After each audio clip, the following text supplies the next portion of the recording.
महाकुंभ क्या है? हिंदू धर्म में कुंभ मेले का आयोजन हर 12 साल में 4 बार किया जाता है, वो भी प्रयागराज, हरिद्वार, उज्जैन और नासिक जैसे पवित्र स्थानों पर बारी बारी से। लेकिन इस बार साल 2025 में कुंभ मेला नहीं बल्कि महाकुंभ का आयोजन किया जा रहा है, जो 12 साल नहीं बल्कि 144 साल बाद आयोजित हो रहा है। ये महाकुंभ इसलिए भी खास है क्योंकि 144 साल बाद महाकुंभ का उल्लेख एक विशेष ज्योतिषीय या खगोलीय घटना की ओर संकेत करता है, जिसमें 14 जनवरी 2025 को करोड़ों श्रद्धालुओं ने शाही स्नान किया और प्रयागराज के पवित्र त्रिवेणी संगम में डुबकी लगाकर अपने पापों से मुक्ति पाई।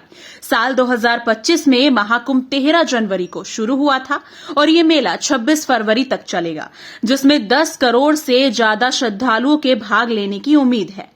सदियों से माना जाता रहा है कि गंगा जल अमृत के बराबर है, क्योंकि इसमें अमृत की वही बूंदें हैं जो समुद्र मंथन के दौरान निकली थी। जी हाँ, हम उसी मंथन की बात कर रहे हैं जो देवताओं और दानवों ने मिलकर किया था।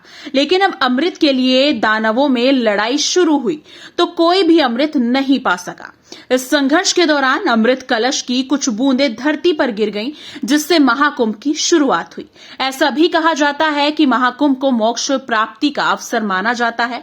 मान्यता है कि इस समय गंगा, यमुना, सरस्वती और अन्य नदियों में स्नान करने से पापों का नाश होता है और पुण्य की प्राप्ति होती है। महाकुंभ का समय साधु संतों, योगियों और ऋषियों के लिए ध्यान साधना और धर्म प्रचार का विशेष समय माना जाता है। ये पूरे समाज के लिए आध्यात्मिक उन्नति का अवसर प्रदान करता है। महाकुंभ में लाखों श्रद्धालु, संत, महात्मा और अखाड़े भाग लेते हैं। देश के अलग अलग राज्यों से आए श्रद्धालुओं का कहना है कि यहाँ स्नान करके हम धन्य हो गए। निरंजनी अखाड़े के सनातनियों ने बताया कि कैसे स्नान से पहले पूजा अर्चना और आरती की जाती है। इसके बाद तीनों देव स्नान करते हैं और उनके स्नान पूरा होने के बाद ही सभी साधु संत संगम में डुबकी लगाते हैं।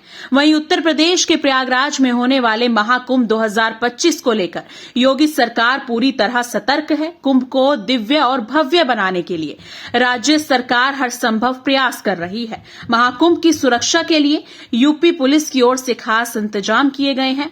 इसके साथ ही प्रयागराज ही नहीं बल्कि इससे जुड़ने वाले 7 मार्गों और जिलों में भी सुरक्षा व्यवस्था कड़ी कर दी गई है।